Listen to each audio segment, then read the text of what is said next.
Hey, this is Nick from Paradise Lost, and you're watching CNS TV.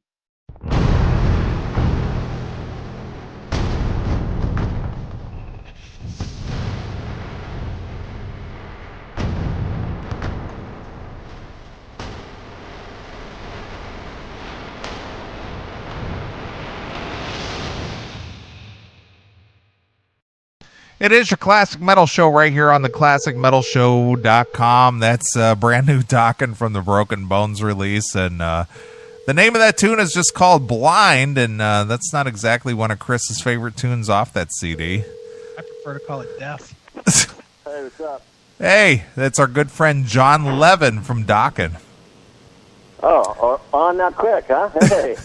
Hey, John, we just played the song Blind from Broken Bones, and Chris has revealed to all of us he's not a fan of that song. Don't like I it. know, he hates it, man. Oh, you knew that already? Well, I don't know, maybe I should have called the song Deaf instead of Blind. I'm just kidding, Chris. Not a fan. But in fairness, John, I'll be honest, it's not the guitar parts that I don't like. I hate the vocal on that song. I hate the way the chorus... All right, man, you know. One man's trash is another man's paradise. Right? So, hey, someone's got my ex-wife right now. Nice. Nice. Well, John, you know, that's one of the reasons we love you, bro, is because you're just funny and you're honest like that. And, you know, the fact that you come out of the gate swinging like that, and we just kind of blind, you know, not to have a pun here, but we kind of blindsided you here with that right off the bat. Boy. You're funny. Hey, you know what, man? Honesty's all good, man. Hey, you got to just do what you do. Some people like what you do, some people don't, and that's how it goes, right? Right. Well, obviously, we like what you do overall. Personally, I like the song. I mean, I listened to it. I've listened to the album probably at least... I bet you I've listened to this CD 24 times already. Wow, man. I've got so, it. It's $24. Yeah, I've got it. $2 a listen. Well, I've got it in the car. I've got it on. You got my address to send that check? Yeah, exactly. Okay. I've got it in the car, and I've been playing it for probably the last 2 weeks, and I've been just basically driving around with it in the car, just on. You know, every time I'm in the car, it's on. So, you know, I've been digging it. I like it a lot. Probably one of the, you know, things that stand out for me personally is the fact that you really shine, you know, in the guitar parts on the CD. Not that you didn't, you know, shine on Lightning Strikes Again or Hell to Pay, but in this, production-wise, the guitars are out front for a change. Yeah. You know, I was surprised with that. I actually wasn't there when they mixed it. You know, when you're working on a record for as long as, you know, as slow as we are about making stuff. But when you're working on something for 11 months, man, and then the mixes come, it's like you have a tendency to micro-analyze it and hear it maybe not as how a listener would hear it. So there's little things I was hearing, oh, this, that. I was really, really surprised at how loud some of the leads were, to be honest. You know, I was sort of surprised by that. Right. But hey. Go ahead. Go ahead, Chris. What do you got, Chris? Oh, I'm waiting for you. Listening to the record, John, and listening to the three records now that you played on, it seems like each time you've come in with like a different vibe, you know, to that. I mean, Hell to Pay obviously had one vibe, and then you did the throwback record with Lightning Strikes. Now this one is, I'm going to say it really doesn't have the Lynch thing as much as maybe you have done in the past. It's a lot more of your own. True. Your own style. Was that purposeful that you've changed each time, or is that just where you were at the moment, or what? You know, I think it was a combination. You know, to be honest, yeah, you grow and you change, and I think a lot more of my own personality probably came out in this one.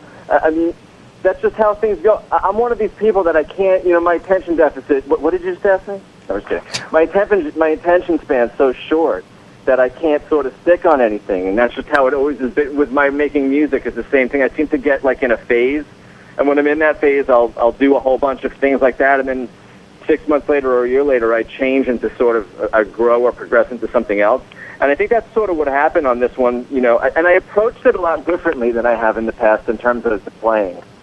I got my own recording studio here now, and I would come in like on a, you know, one day of the week when I was sort of inspired, and I'd throw 4 or 5 solos down, and I wouldn't even listen to them.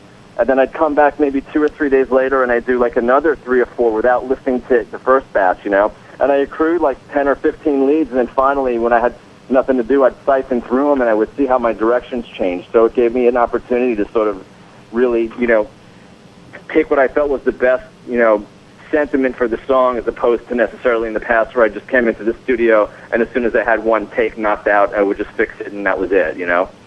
Right. How much different was it working on this record this time with Don? Because Don's been out there saying a lot that this is yours and his record, not just another, you know, one of his records. Seems like you had a lot more input into the actual writing and the development of all the songs this time.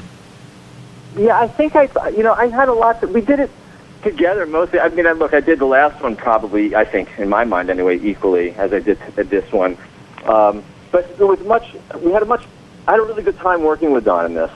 You know, for some reason we got to a really good working situation together. We had fun making this, and, you know, there was the serious moments too, but we just, you know, as like any relationship, we have a really good working chemistry together. Just how we do things really seems to work, and we work really well together. You know what? This really sort of typifies how I think of how I work with Don. I came in and I had a riff for what became the bonus track on the Japan release, "Can't Fight This Love." I don't even know if you've heard that one, but anyway, I played him the riff, and, you know, he said he made a very, very subtle change to it, which, you know, but that subtle change in my mind made the riff 5 times better than it was. And to me, that's the sign of, you know, when something's really good, chemistry-wise. Like, that really impresses me, you know what I mean? Sure. Well, John, I'm going to ask you something about Don. I've known Sure. I've known Don for, let me go back here. Let me see here. About 18 years. And he and I, you know, are very good friends. You know that. Has Don had a change in demeanor, say, in the last 2 years? Have you noticed anything different about him in the last 2 years, demeanor-wise? I mean, being more, I don't know what you want to call, I don't want to use the word sentimental as much as he kind of values his friendships more now than he did in the past. Does that make any sense? You know what? I think I have noticed that. It almost seems like, yeah, I could see that. It's almost like our friendship sort of comes first, and the music we make together is just something that we do. Right. Which is really refreshing, you know, and I absolutely have noticed that. Because you know, he and I've known him since '94. We've always had a very good friendship ever since day one. But for the last couple years, I'm going to say in the last 2 years, when he and I have been hanging out and stuff, he'll more or less throw some kind of a sentiment in there toward me saying, you know, I really love you, bro. You're my brother, you know, and that kind of stuff. And something like he's never said before, you know what I mean? It's just kind of like... I've noticed that. And actually, you know, he actually emailed me a letter during the course of this record. I did all the solos myself in my own house, in my place, you know, and he didn't hear them till, you know, way late in the game. And I value his opinion, and I wasn't sure how he was going to react. And had he said to me, hey, man, I don't think this one's as good as you can do, you know, take another stab at this, of course I would have. But he wrote me, like, a very endearing letter, and to be honest, I saved it. And it really, you know, he's never done something like that before, and I was like, wow, you know, I was just really surprised. You know, it was a touching thing, and I was really, I couldn't believe it. In fact, I emailed him back when I got it, and I said to him, you know, thank you so much for sending this, and, you know, this really meant a lot. And, you know, I saved it. So I guess I'm not the only one. I guess not. Okay, so I thought I was just imagining that, so I guess that kind of solidifies it. But I guess I want to ask you, John, you know, I admire what you do guitar-wise, you know. Thank you. And I've heard Don used to send me, roughs of certain songs he was working on before the guitars were put in. And what I want to know is, when Don sends you a rough that has no guitar leads or anything on it, how do you get to a point to where you sit down and go, man, this could use this kind of a riff or this, and obviously you got anywhere from 30 seconds to a minute and a half to fill that space. How do you do that? That's a very good question, actually. Now where I'm standing here today, I've actually learned that when he feels there's something in a track, I have to take his word for that, even if it's not something I'm hearing right away. And so sometimes when he gives me something like what you just said, and in my mind I'm thinking, oh my God, this is just so way off, or like off center for what I feel like the core of what we do is. Sometimes, I remember being in here recording, and I look at our engineer, Darian, and I'd be like, bro, I don't know, man, can I really do something with this? And he's like, you could do it. And to be quite honest, that song that I'm thinking of right now in my head was the song called Empire. And Don actually had an original, he had a riff for that was very, very, very different than what the song is now. And, it's a good thing I didn't just, call him up and say, hey, man, I don't feel this. Let's just abandon ship here, because it turned, that's a single. Sure. Well, Jon, one of the things that we've heard a lot lately is this rumor that following this run with the record, that Don may put Dokken down, he may not, he may do and I mean, would that piss you off if he went and did something different? Because it just seems like right now you guys all seem to be feeling like there's a really good chemistry. Would that be a bad shakeup if that was to happen? Well, that's actually a really good question. We were in Bulgaria 3 weeks ago or so, maybe a month at this point now, and I was really, really jet lagged. So I was at 6 a.m. I was sitting at a breakfast table with Herman Rarebell, and there was nobody else around. And we would just talking, and then Michael came in, and I of course I'm a huge fan of Michael, and I know he's actually an influence of mine. And I think some of those influences are apparent on this album too. But he came up to me. And he said to me, we make a guitar, we play an acoustical guitar talk together, you and me. And I'm looking around like, who are you talking to? And then I'm like, me? He said, yeah, you and me playing the acoustic guitar together. So I was like, okay. And actually Don was there too, and he goes, and you will sing. So I actually didn't know that he was serious. I don't know if Don thought he was serious, but, sure enough, I got a letter from his lawyer a few days after I got home saying Michael's really excited about this, and can you have Don, start working on some music with him, and so on and so forth. So we will see. Okay. I mean, is that something that you would want to do? I mean, yeah, man. Yeah, absolutely. Don singing and myself and Michael playing guitar, I mean, that would be a dream for me because he's one of my favorite players. Would that not reduce what you do, though, to being more of a rhythm player behind Michael? Well, none of that's been discussed, but I'm sure there's some room for me to play as well. Okay, very cool, man.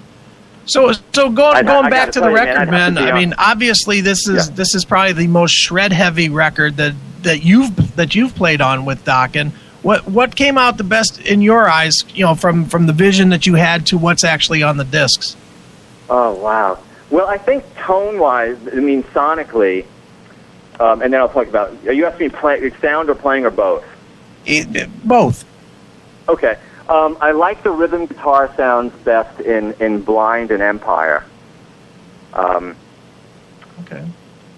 And it's not that I don't like some of the rest of the record, but on this particular album, I mean, at least sound wise, I printed a direct track. I don't know if anyone knows what that is. That's the actual just sound of the guitar coming out of the guitar. On every note I printed a direct track, so I was able to later, when we were mixing, if I didn't like the sound, run it back through any amp I wanted. So it gave me some flexibility there, which was an interesting thing. And but for those two songs, I think I like the rhythm, really like the rhythm guitar sound. Playing wise, I'm pretty happy with all of the solos. Honestly, it's normally not like that. Normally there's one or two. I'm like, but on this record, I really feel that I really like them all. I know that's probably, weird to hear, but I really feel that way. I mean, if I had to pick a best, I feel like this. I think the solo in the song called "Fade Away." I really feel like that sentiment-wise, it might be the most emotional solo I've maybe ever done. I think maybe there was a degree of luck in there. I just did a lot of solos on that one, and that middle part eventually came out. And when I heard that back, I couldn't even believe I played it. I had no idea what I played when I listened back to it. I like that one quite a bit, and I think that's very Shankery influence too. That song. I like the solo also in on Tonight. I think that lead came out really good, really well. I like Burning Tears quite a bit too.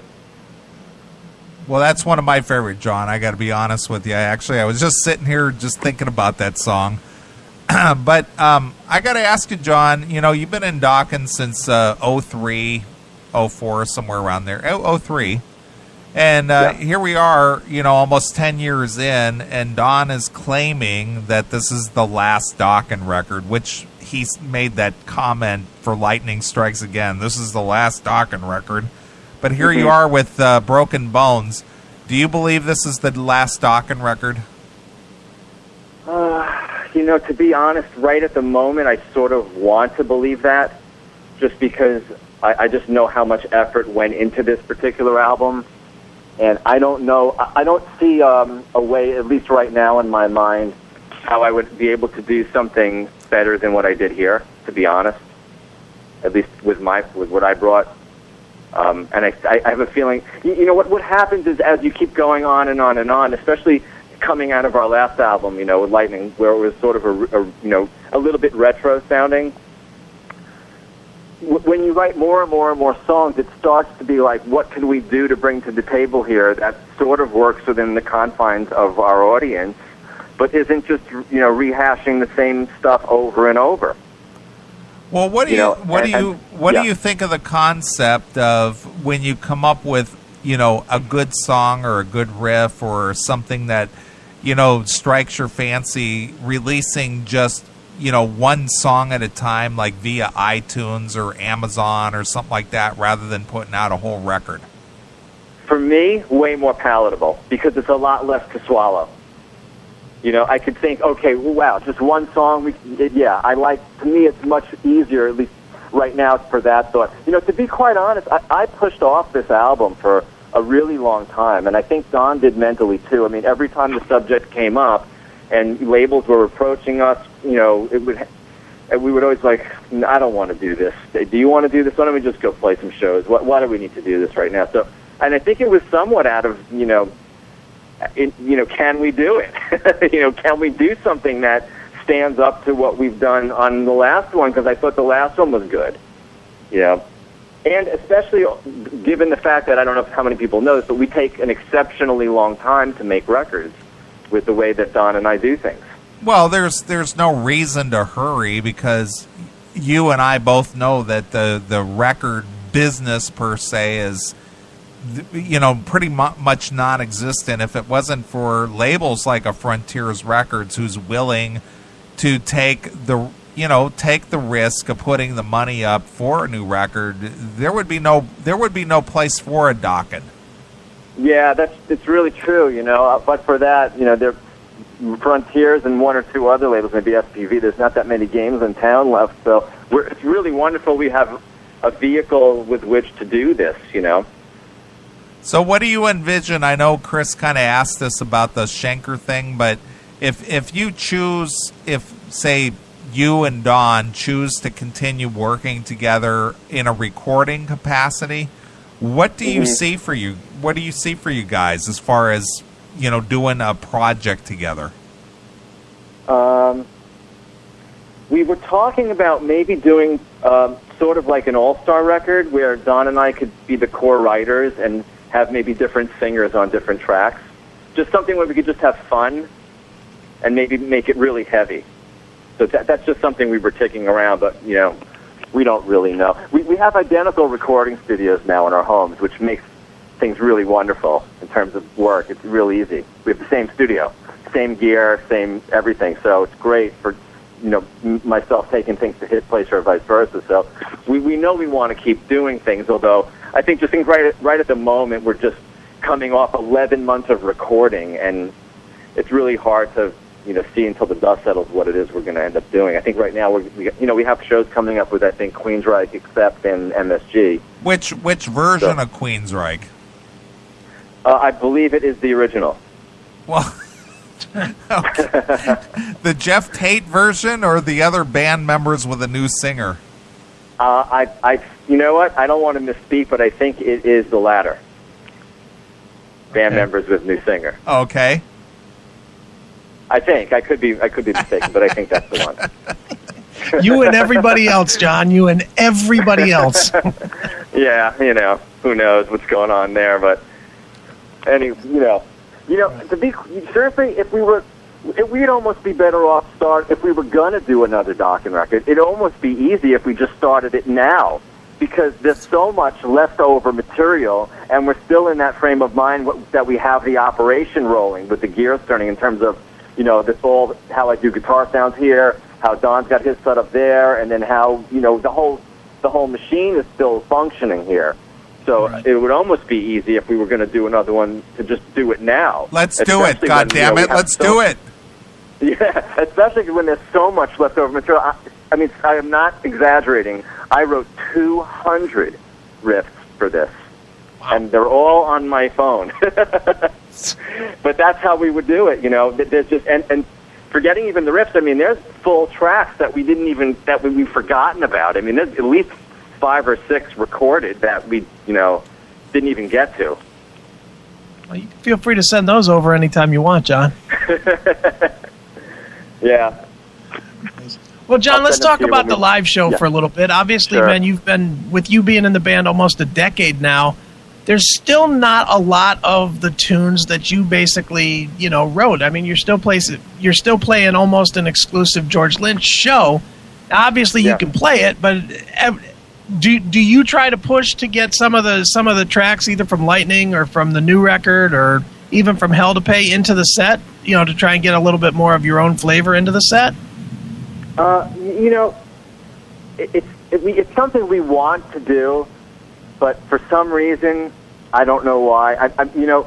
Admittedly, it's probably that with all of us sort of living where we live, we don't get a chance to get in and rehearse up shows. So we get sort of into the thing of, this is what we do, and we don't, and there's really no excuse for it, because although we have discussed it, we're definitely going to start doing songs off this record, and at least 3.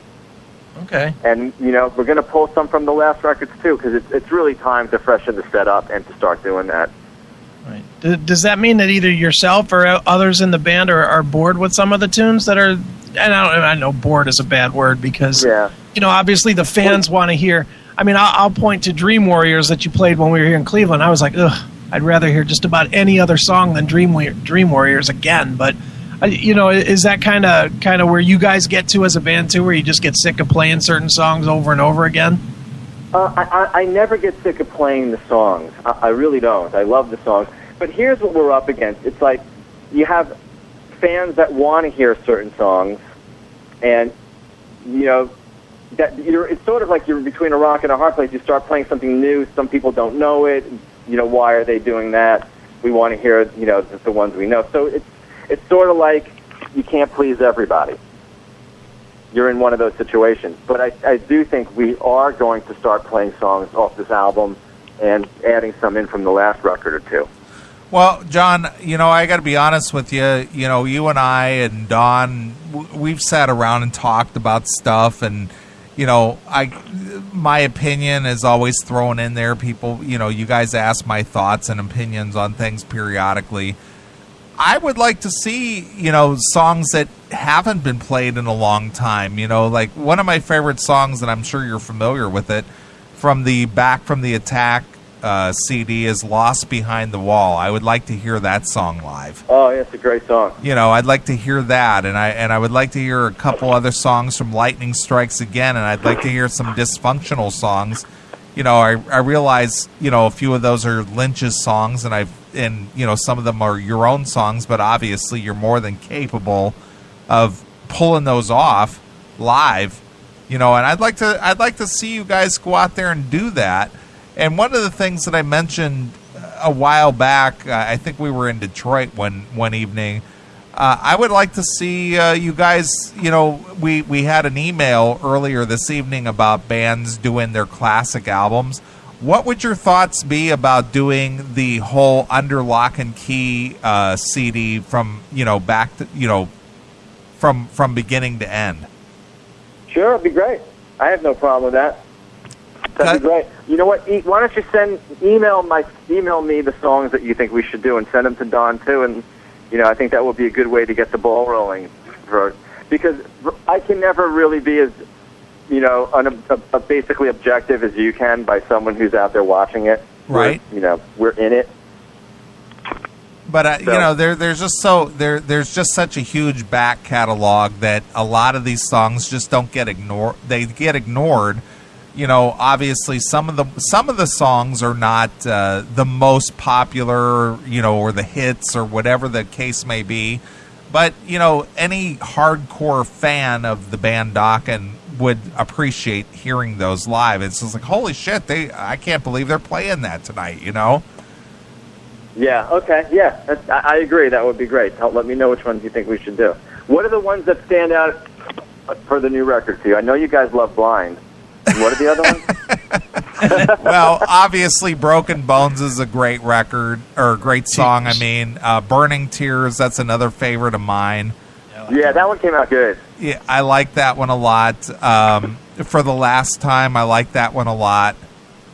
That's just me personally. I know Chris has got his thoughts on it, but you guys are going with Empire as your first video, and which is done, by the way. We shot it last week. Well, I got to ask you about that, John, because, and I don't want to blow this for the fans or anything, but because you're on the show and you're a pretty honest guy, what is it with Don being bundled up like it's wintertime and you got a coat and a hat on, and then Mick and Sean are in T-shirts?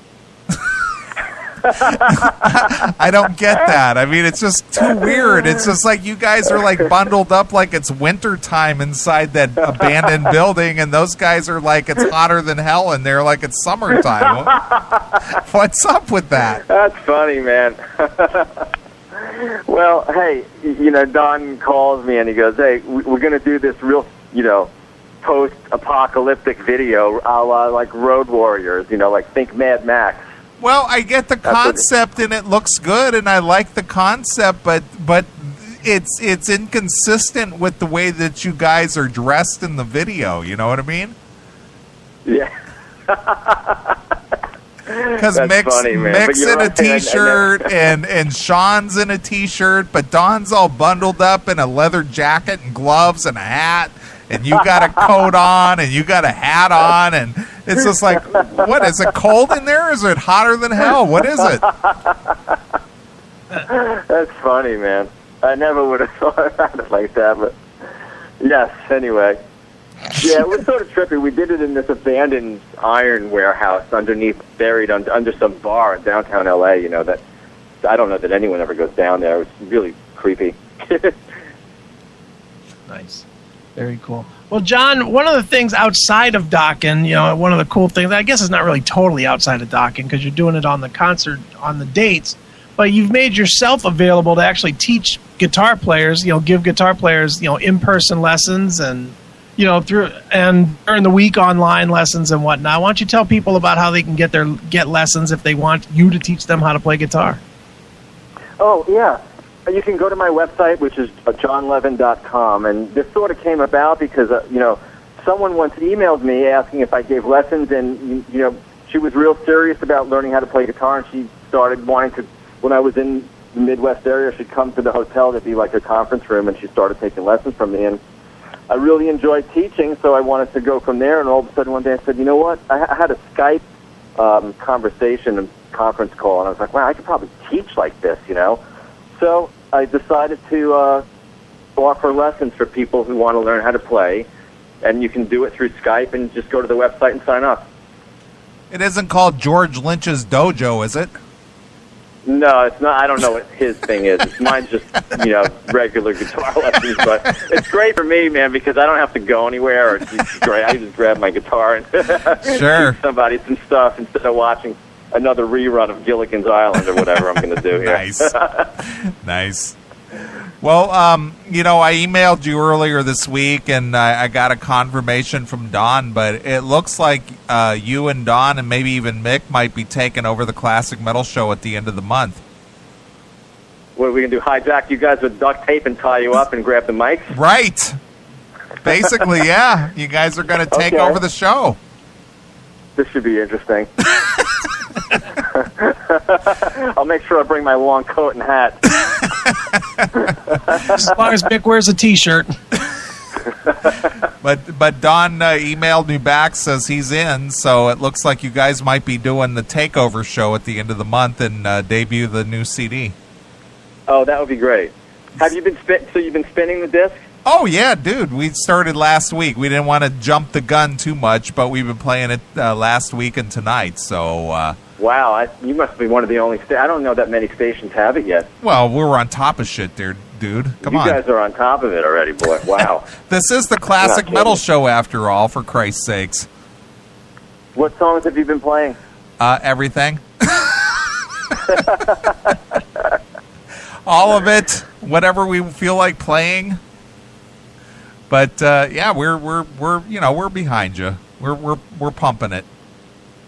I really love the disc. I really do. So how does it compare to Hell to Pay for you?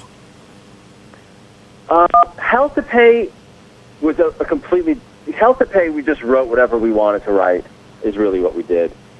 This one, I think this one's way, way, way better, in my opinion. I think that this is the best one I've ever done with Don, for sure. Sure. I mean, I think sound-wise and playing-wise and song-wise, I mean, I'm really happy with it. I couldn't really imagine it have been better than it came out. Well, I like it, dude. Like I said, I have it in the car. I've been playing it for, a couple of weeks now. And obviously, I had a chance to listen to it a few weeks ago when I was in Cleveland with you guys. And it came out great, and I'm glad to have had a chance to listen to it as early as I have, and, I love it. Oh, that's great. I think it grows on you, too. I think it's one of those records that, as in my opinion, as do a lot of the old Dokken records, they get better with the passage of time, I don't necessarily know that it's the songs we write aren't like what I refer to as like sugar, where you hear it once and you love it right away, and then it's gone 2 days later, Right. Well, outside of recording is concerned, how long of a career do you think the band as an entity Dokken has? You think you're gonna? I hope to keep going. I know I don't see there's a reason why we can't keep go. We always want to get out there and play. And, maybe we'll change in terms of whether or not we want to record more in the future. Just, you have to understand, after 11 months of hardcore recording, the amount of burnout right now is pretty high. Right. So we need to get out there and play and get back to doing what we do and enjoy, because, we had shows sort of interlaced while we were recording, which really made everything even more sort of difficult. We couldn't really even enjoy the shows because we were really being pressured so hard by the record label to get it done. Not that they were wrong. I mean, we were supposed to do it in 6 months, and it took 11. But, we really couldn't enjoy going out there and playing as much as we would have liked to. And then when we would come back, then we'd have to rest for a couple of days and get back in there and get back into the groove. So it was just, it was it was difficult, and the burnout factor got really high, Sure.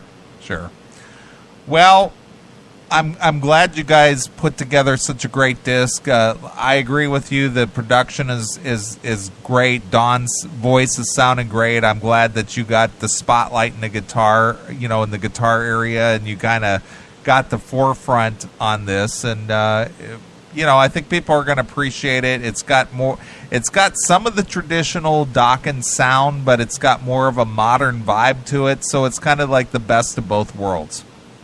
Yeah, I would agree with that assessment, exactly. I feel the same way about it. I think it's fresh, but it still fits within the Dokken camp, and at the end of the day, great songs are a great song. I mean, that's how you have to really approach it. You can't turn a crappy song into ice cream. I agree. All right, John. Well, we appreciate you taking the time out to talk to us here tonight on the Classic Metal Show. Hopefully we'll get that thing together by the end of the month, and you will be hosting the Classic Metal Show. Wow. I look forward to that. Yeah, well, we're looking forward to it. Special guest, George Lynch. I need a week off. Let you guys take over. That'd be great, man. All right, man. Well, I think what we're going to do is we're probably going to wrap this interview up with probably Burning Tears.